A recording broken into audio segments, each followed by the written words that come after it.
মাত্র কয়েকদিন আগে তো আমরা দুজন দুজনকে সহ্য করতে পারতাম না, আর এখন দুজন দুজনকে ছাড়া থাকতেই পারি না। সময়ের ব্যবধানে কতটা পরিবর্তন এসে গেছে ভেবেই অবাক লাগে। আমি ওনাকে পেয়ে সত্যিই অনেক খুশি, কারণ ওনার মতো একজনকেও পেয়েছি। যদিও প্রায় 1.5 বছর হয়ে যাচ্ছে আমাদের বিয়ের, তাও সব নতুনই লাগে। মাত্র কয়েকদিন মনে হয়। কি ভাবছো? আমি শাওনের দিকে তাকালাম। উনি প্রশ্নসূচক দৃষ্টিতে আমার দিকে তাকিয়ে আছেন। কিছু না। কোথাও যাবে আমরা আজকে? তাও আবার এত সকালে সব ব্যাগ গুছিয়ে? আমি শুরু চোখে তাকিয়ে বললাম, গেলে দেখতে পাবা, মুচকি হেসে বলল শাওন। তারপর গাড়ি স্টার্ট দিল। সকাল সকাল বের হবার কারণ হয়তো জ্যাম নেই। যাক ভালো। স্ট্রবেলটা আমার কোলের উপর লাফাচ্ছে, সেও অনেক আবেগে আফুল্ল। উনি একটা সুন্দর বাড়ির সামনে এসে গাড়ি থামালেন। এটা কোথায় এসেছে আমরা? আমি শাওনের দিকে তাকালাম। শাওন মধু এসে বলল। আমি অবাক হয়ে গেলাম। আমি একটা ঘর চেয়েছিলাম, আর উনি আমার বলা সেই কথাটা মনে রেখে দিয়েছেন। উনি সিট বেল্ট খুলতে খুলতে আমাকে নামার জন্য ইশারা করলেন। আমরা একসাথে গাড়ি থেকে নামলাম। তারপর কেচি গেট খুলে বাড়িটায় ঢুকলাম। বাড়িটার চারদিকে দেওয়াল দিয়ে ঘেরা, আর সামনে সুন্দর গার্ডেন আছে। বাড়িটার দোতলা ডিজাইন দেখে বোঝা যাচ্ছে যে এটা উনি নিজেই করেছেন। উনি হঠাৎই আমাকে কোলে তুলে নিলেন। আমি অবাক চোখে তাকে বললাম, কি করছেন আপনি? উনি মিষ্টি হেসে বললেন, আমাকে ঘরের ভিতরে নিয়ে গেলেন। তারপর কোল থেকে নামে আমার হাত ধরলেন। বাসাটা সত্যিই অনেক সুন্দর। সবচেয়ে বড় বিষয় হলো নিচতলায় একটা সুইমিং পুল আছে। এটা দেখে আমি খুশি হয়ে গেলাম। উনি আমাকে bedroom, drawing room, kitchen room সব ঘুরিয়ে দেখালেন। উনি একটা ঢোকও রেখেছেন স্ট্রবেলের জন্য। স্ট্রবেল দৌড়ে সেখানে গিয়ে ঢুকলো। আমরা আজ থেকে এখানেই থাকবো, শাওন বলল। আমি খুশিতে এগিয়ে গিয়ে ওনাকে জড়িয়ে ধরলাম আর বললাম, অনেক অনেক খুশি আমি। সত্যি অনেক ধন্যবাদ আপনাকে। শাওনও আমাকে জড়িয়ে ধরলো। আমরা একসাথে রান্নাঘরে এসে ঢুকলাম। আমি রান্না করব বললাম আমি। উনি ফ্রাই প্যান গ্যাসের উপর দিতে দিতে বললেন, গরিলা একটা। মুখ ভেঙচি দিয়ে বললাম আমি। উনি ভ্রু কুঁচকে আমার দিকে তাকালেন। কি বললা তুমি? শাওন বলল, আপনি যেটা সেটাই তো বললাম। উনি সাথে সাথে আমার হাত ধরে টান দিয়ে নিজের কাছে নিয়ে এলেন। আমি চমকে গেলাম। কি করছেন আপনি? রোমান্স? মুচকি হেসে বলল শাওন। আমি চোখ বড়সড় করে শাওনের দিকে তাকালাম। উনি আমার গালে হাত ডুবিয়ে দিলেন।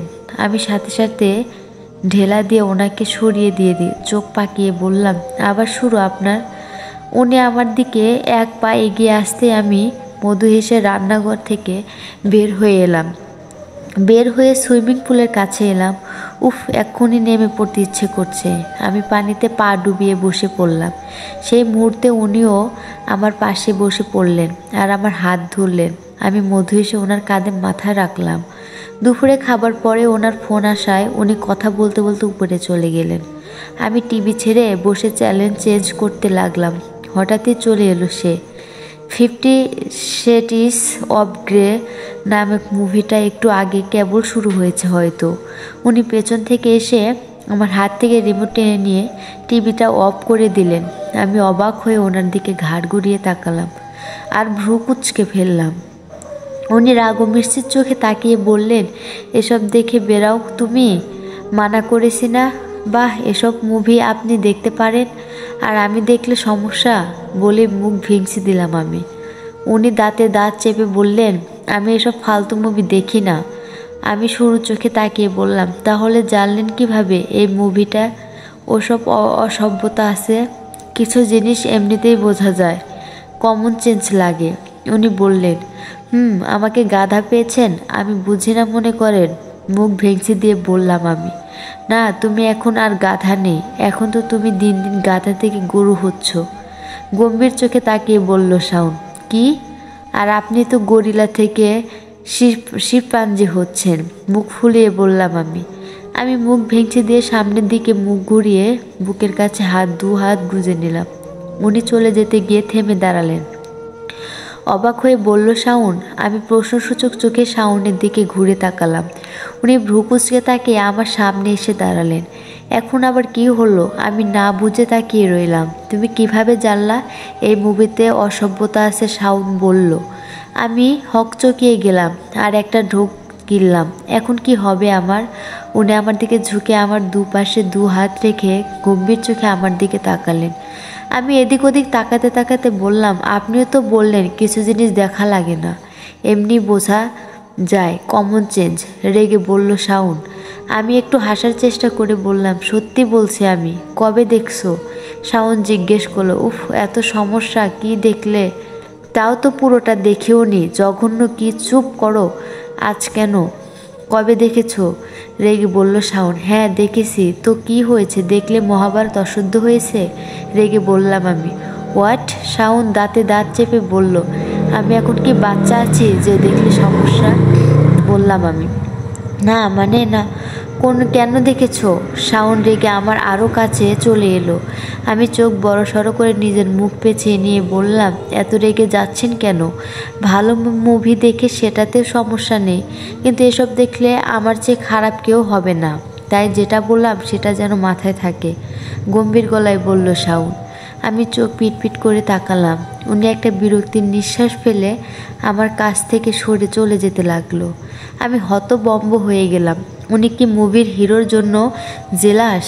মানে আমি ওই হিরোকে ওভাবে জামা কাপড় ছাড়া দেখেছি, এতেই ওনার এত সমস্যা? মানে এত জেলাস? আমি একটা শয়তানি হাসি দিলাম, কারণ এসব আমার ওনাকে আর একটু জ্বালাতে ইচ্ছে করছে। আমি জোরে জোরে ওনাকে শুনিয়ে শুনিয়ে বলতে লাগলাম, ইস, ওই ছেলেটাকে কি হট না লাগছিল! তখনই ওই ছেলেটা উনি অনেক রেগে গেলেন। আসলে রেগে না, অনেক বেশিই জেলাস হয়ে গেলেন। আমার অনেক মজা লাগছে। আমি সোফা থেকে উঠে ওনাকে পাশ কাটিয়ে যেতে যেতে বললাম, আমি তো সব দেখেছি, চুপ করতে বলেছি তোমাকে। শাওন রেগে বলল। আমি নিজে হাসি আটকাতে ওনার দিকে ঘুরে তাকিয়ে বললাম, আমি তো ছবি রেখে দিয়েছি নিজের কাছে। শাওন রেগে আমার হাত থেকে ফোনটা নিতে এগিয়ে আসতেই আমি হাতটা পিছনে নিয়ে বললাম, ফোনের ছবি তো ডিলিট করে দেবেন, কিন্তু আমি যে সব দেখে ফেলেছি তা কিভাবে ডিলিট করবেন? মুচকে এসে বললাম আমি। উনি হট করে আমাকে কোলে তুলে নিলেন। আমি চমকে গেলাম। কি করছেন? মুভি করব আজ আমি তোমার সাথে, রাগি চোখে তাকিয়ে বলল শাওন। আমি হকচকিয়ে গেলাম। আবার কোনটা? ভালো মুভি তো মনে হয় না। আমি শাওনের ঘাড়ে ধাক্কা দিয়ে বললাম, একদম না। কী সব বলছেন আপনি? এসব কিছু করবেন না। তুমি দেখতে পারবে, আমি করতে পারবো না কেন? শাওন বলল। আপনি নাকি ওসব মুভি দেখেননি? হা হয়ে বললাম আমি। দেখিনি, কিন্তু তোমার তো খুব শখ অন্য ছেলেকে ওভাবে দেখার, তোমাকে শিক্ষা তো দেওয়া উচিত। শাওন গম্ভীর চোখে তাকিয়ে বলল। নামান আমাকে। চোখ বড় সড়ো করে বললাম আমি। মানা করেছিলাম না আমি? তখন তো শোনোনি, বললেন উনি। আমি আর জীবনেও দেখব না, সত্যি বিশ্বাস করুন। ঢোক গিলে বললাম আমি। উনি দুষ্ট হাসি দিয়ে বললেন, আমি বুঝলাম যে উনি এখন আমাকে ছাড়বেন না। আমি ভুলেই গিয়েছিলাম যে উনি মোটেও সুবিধার না। আজ ব্লু, গ্রিন, রেড সবই হবে মনে হচ্ছে। এই ভর দুপুরেছি, আমার ওনাকে জ্বালানো উচিত হয়নি। নিজের দোষে নিজেই ফেঁসে গেলাম। দিন তো ভালোই যাচ্ছিল, কিন্তু সমস্যা হয়ে গেল একটা ছোট মেসেজের কারণে। আমি সেদিন সোফায় পা তুলে বসে আচার খাচ্ছিলাম আর টিভি দেখছিলাম। হঠাৎই শাওন আমার সামনে এসে দাঁড়ালো। আমি চোখ মুখ কুঁচকে ওনার দিকে তাকালাম আর বললাম, উফ, সরুন তো, ওগি শেষ হয়ে যাচ্ছে। উনি রেগে আমার দিকে তাকিয়ে আছেন। নেও ঠেলা। এখন আবার কি করলাম? আমি বুঝতে না পেরে বললাম, কি? তোমার তো লজ্জা থাকা উচিত, বলল শাওন। আমি ভ্রু কুঁচকে তাকিয়ে উঠে দাঁড়ালাম আর বললাম, মানে? রেজাল্ট কি তোমার? এক্সাম না ছিল কয়েকদিন আগে? দাঁতে দাঁত চেপে বলল শাওন। ওনার প্রশ্ন শুনে আমার হাত থেকে আচারের বাটিটা পড়ে গেল। আমি অপ্রস্তুত হয়ে আচারের বাটির দিকে তাকালাম, তারপর ঢোক গিলে শাওনের দিকে তাকালাম। এখন তো বাস আছে কপালে। আমি একটু হাসার চেষ্টা করে বললাম, কই, কিসের পরীক্ষা? উনি আমার সামনে ওনার হাতের ফোনটা ধরলেন। ফোনের দিকে তাকিয়ে আমার চোখ গোল গোল হয়ে গেল। শেষ, সব শেষ। ওনার ফোনে রেজাল্ট মেসেজ করে দিল কে? বাটপার কলেজ। এখন কি হবে আমার? এই অবস্থা কোনো সাবজেক্টগুলোর নম্বরে সাউন্ড রেগে বলল। আমি এদিক ওদিক তাকাতে লাগলাম। উনি রেগে এক পা এগোতে আমি পিছিয়ে পিছিয়ে গেলাম। আপনি কিভাবে পেলেন? আমি তুলু তুলু চোখে তাকিয়ে বললাম, তোমার সাথে কথা বলাই উচিত না আমার। কোনো কথাই শোনো না ইদানিং, রেগে বলল শাওন। আমি থ মেরে তাকিয়ে রইলাম। উনি আমার সামনে থেকে চলে গেলেন। রেগে গেছে অনেক। কি করব? কোনো যে বলতে গেছিলাম ওনাকে যে আমিও অ্যাক্টিটেক্ট হব। এখন তো হাড়ে হাড়ে টের পাচ্ছি জীবনটা ভাজা পোড়া হয়ে গেল প্রায়। উনি পড়িয়েছিলেন ভালো মতো, কিন্তু আমি খেয়ে নিয়েছি। হায়রে মিলা, এখন কি হবে তোর? উনি সারাদিন কোনো কথা বললেন না আমার সাথে। আমি কথা বললেও কোনো উত্তর দিলেন না। কতদিনের জন্য মনোব্রত করছে কে জানে। আগে তো এমন করেনি। রাতে ঘুমানোর সময় আমি ওনাকে সরি বললাম, কিন্তু উনি আমাকে পাত্তা না দিয়ে ড্রয়িং রুমে এসে নিজের অফিসে কাজ করতে লাগলো। আশ্চর্য! এই রাগের কি আছে? অবশ্যই আমারই দোষ। আমি এসে ওনার পাশে বসলাম আর ওনার দিকে তাকালাম। উনি ওনার মতো ল্যাপটপ গ্রাফিক্স ডিজাইনে ব্যস্ত। আমি যেন অদৃশ্য। আমি মুখ ফুলিয়ে একটু কেশে নিলাম। উনি তাও কোনো পাত্তা দিলেন না। আমি সরু চোখে তাকিয়ে ওনার কলার ধরে টান দিয়ে নিজের দিকে ঘোরালাম। উনি ভ্রু কুঁচকে আমার হাতের দিকে তাকিয়ে তারপর আমার দিকে তাকালেন। এত কিসের রাগ? সরি তো বললাম, কাঁদো কাঁদো ভান করে বললাম। উনি আমার দিকে তীক্ষ্ণ দৃষ্টিতে তাকিয়ে হাত থেকে কলারটা ছাড়িয়ে নিলেন। তারপর আবার নিজের কাজ করতে লাগলেন। আমি রেগে উঠে দাঁড়ালাম আর ওনার ল্যাপটপটা কেড়ে নিয়ে সরে এলাম। উনি রেগে আমার দিকে তাকালেন আর উঠে আমার দিকে এগিয়ে আসলেন। উনি গম্ভীর মুখে তাকিয়ে আমার দিকে এগিয়ে আসতেই আমি রান্নাঘরে এসে ঢুকলাম। কিন্তু রান্নাঘরে এসেই তো আটকে গেলাম। এখন কোথায় যাব? উনি আমার দিকে এগিয়ে আসতে আমি ল্যাপটপটা সরিয়ে এক সাইডে ধরলাম আর বললাম না দেব না। উনি আমার সাথে কোনো তর্কে গেলেন না, সোজা হাত থেকে ল্যাপটপটা টান দিয়ে দিলেন। আমি ছাড়লাম না, শক্ত করে ধরেই রইলাম। ছাড়ো এটা, রেগে বলল শাওন। আমি মুচকি হেসে বললাম, শেষ পর্যন্ত বললেন তো কথা, বলল শাওন। তারপর ল্যাপটপ ধরে টান দিতে আমি ওনার কাছে এসে পড়লাম। আমি একটু হকচকিয়ে গেলাম। উনি ভ্রু কুঁচকে আমার দিকে তাকিয়ে তারপর ল্যাপটপের দিকে তাকালেন। সাথে সাথে উনি চোখ মুখ শক্ত করে ফেললেন। আমি ওনার দিকে তাকিয়ে কিছু বুঝতে না পেরে ল্যাপটপের দিকে তাকালাম। আমি হাঁ হয়ে গেলাম। উনি যে ডিজাইন এত সময় ধরে করেছিলেন সেটা টানাটানিতে ছিঁড়ে গেছে, মানে ডিলিট হয়ে গেছে। উনি আমার দিকে তীক্ষ্ণ দৃষ্টিতে তাকিয়ে তারপর ল্যাপটপ নিয়ে চলে গেলেন। আমি ওনার পিছু পিছু গুটি পায়ে দাঁড়িয়ে এগিয়ে এলাম। উনি আবার কাজ করতে বসে গেলেন। আমি কয়েক সেকেন্ড তাকিয়ে ওনার কোনো উন্নতি দেখলাম না, তাই আমি রেগে আবার ল্যাপটপটা টেনে নিলাম। মিলা রাগিও না আমাকে। আমার দিকে রাগ মিশ্রিত চোখে তাকিয়ে বলল শাওন। আমি মুখ ভেঙচি দিলাম। উনি উঠে দাঁড়ানোর সাথে সাথে আমি পালিয়ে এলাম, কিন্তু একটা বড় ফুলদানির সাথে ধাক্কা খেয়ে পড়লাম। হাত অল্প কেটে তো গেল, কিন্তু ল্যাপটপটা এমনভাবে পড়ল যে পুরো 2 ভাগে ভাগ হয়ে গেল। আমি হাঁ হয়ে ল্যাপটপের দিকে তাকিয়ে রইলাম। এখন তো উনি আরও রেগে যাবেন। প্রথমে পুরো ডিজাইন আমার জন্য ডিলিট হয়ে গেল, এখন তো পুরো ল্যাপটপই ভেঙে গেল। ভ্রু কুঁচকে বলতে বলতে শাওন আমার দিকে এগিয়ে এলো। আমি ল্যাপটপের দিকে তাকিয়ে বললাম, আমি বুঝিনি যে এটা। উনি হাঁটু ভাঁজ করে বসে আমার হাত ধরে দেখতে লাগবেন। আমি হাঁ হয়ে গেলাম আর ওনার দিকে তাকিয়ে রইলাম।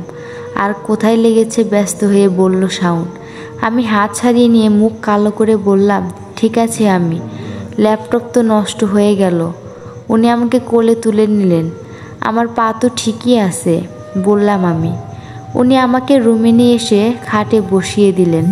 তারপর আবার সেই ফার্স্ট এড বক্স থেকে ব্যান্ডেজ, মলম, তুলা ইত্যাদি নিয়ে হাত বেঁধে দিলেন। আমি ওনার দিকে তাকিয়ে রইলাম। উনি একেবারেই আমার দিকে তাকালেন না, এখনও রেগে আছে। কুমড়ো পটাশটা। আমি ভান করে এক হাত দিয়ে চোখ ঢেকে বললাম, উফ, জ্বলছে অনেক। উনি আমার হাতের দিকে ব্যস্ত হয়ে তাকিয়ে বললেন, আমি তো অত জোরে বাঁধিনি, অনেক জ্বলতে জ্বলতে, কারণ আপনি আমার সাথে কথা বলছেন না। ঠোঁট উল্টে বললাম আমি। উনি ভ্রু কুঁচকে আমার দিকে তাকালেন। আমি এগিয়ে গিয়ে ওনার গলা জড়িয়ে ধরলাম। আর কত সময় এমন করবেন? করুণ গলায় বললাম আমি। উনি আমাকে ছাড়িয়ে নেওয়ার চেষ্টা করতে আমি ওনাকে শক্ত করে জড়িয়ে ধরে নিলাম, কিন্তু উনি ছাড়ানোর চেষ্টা ব্যস্ত হয়ে গেলেন। আর আমি ধরে রাখতে এমন করতে করতে একসময় উনি ব্যালেন্স হারিয়ে বিছানায় শুয়ে পড়লেন। আমি তাও ওনাকে জড়িয়ে ধরে রইলাম। কি শুরু করেছেন? শাওন গম্ভীর গলায় বলল। বললাম তো আর হবে না, ভালো মতো পড়াশোনা করব, প্রমিস। উনি কিছুই বললেন না। আমি কয়েক সেকেন্ড অপেক্ষা করে মুখ তুলে তাকালাম। উনি গম্ভীর মুখে তাকালেন আমার দিকে। আমি চোখ পাকিয়ে বললাম, হাসতে পারেন না? কি প্যাঁচার মতো মুখ করে রেখেছেন?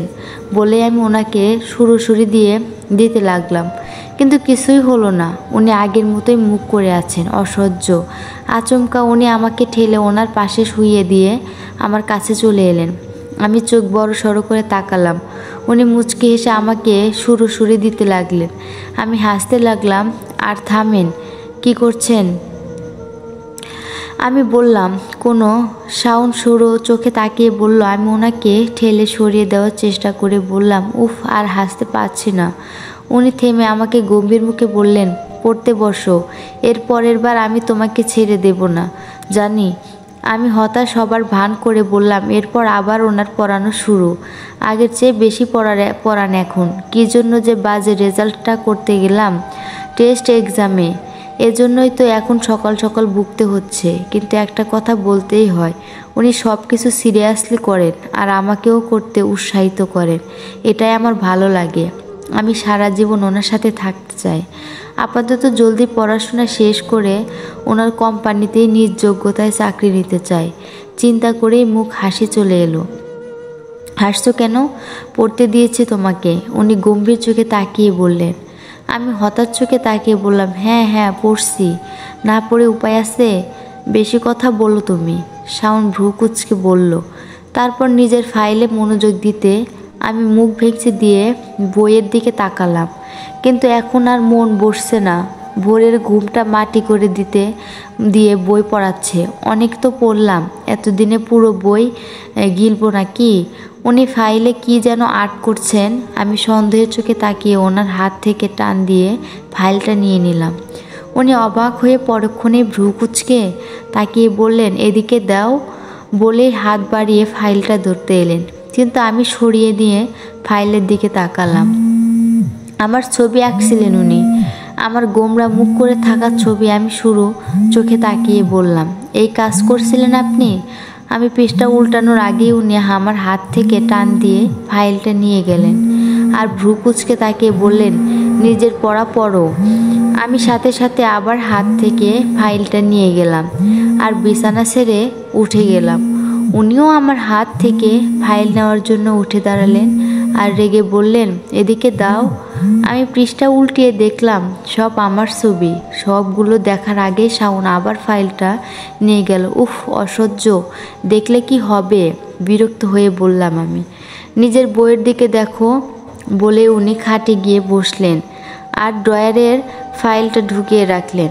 আমি মুখ ভেঙচি দিলাম। উনি নিজের ফোন নিয়ে নিজের কাজে ব্যস্ত হয়ে গেলেন। হঠাৎই আমার চোখ গিয়ে একটা প্রজাপতির উপর পড়ল। আমাদের রুমে উড়ে বেড়াচ্ছে। অনেক সুন্দর, দেখুন কি সুন্দর। ছবি তুলবো আমি এটার। শাওনকে উদ্দেশ্য করে বলে আমি নিজের ফোনটা নিয়ে দেওয়ালে বসে থাকা প্রজাপতির ছবি তুলতে গেলাম, কিন্তু পারলাম না।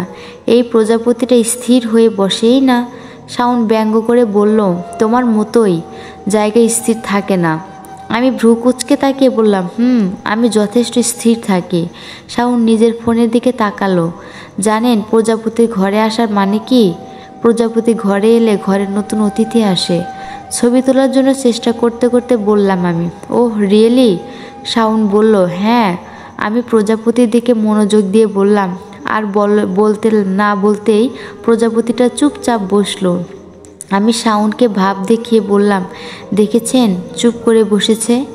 আমি ছবিটা তুলে নিলাম, সাথে সাথে শাওন আমাকে কোলে তুলে নিল। আচমকা কোলে নেওয়াতে আমি চমকে গেলাম। কোলে তুলেছেন কেন? আমি অবাক হয়ে প্রশ্ন করলাম। তোমার প্রজাপতি আমাদের একটা দায়িত্ব দিতে গেছে না? শাওন মুচকে এসে বলল। আমি চোখ বড়সড় করে তাকালাম আর বললাম, আমি তো অন্য অতিথির কথা বলছিলাম। উনি তো উল্টো বুঝে বসে আছে। উনি আমাকে বিছানায় নিয়ে এলেন।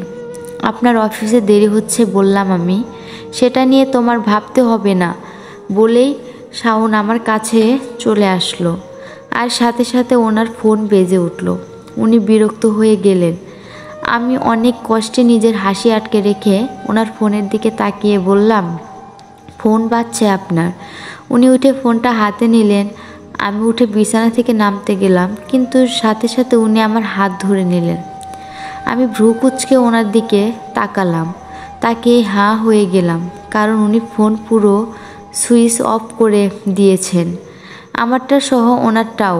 মুচকি এসে বলেই শাওন আমাকে টেনে ওর কাছে নিয়ে এলো। সমাপ্ত।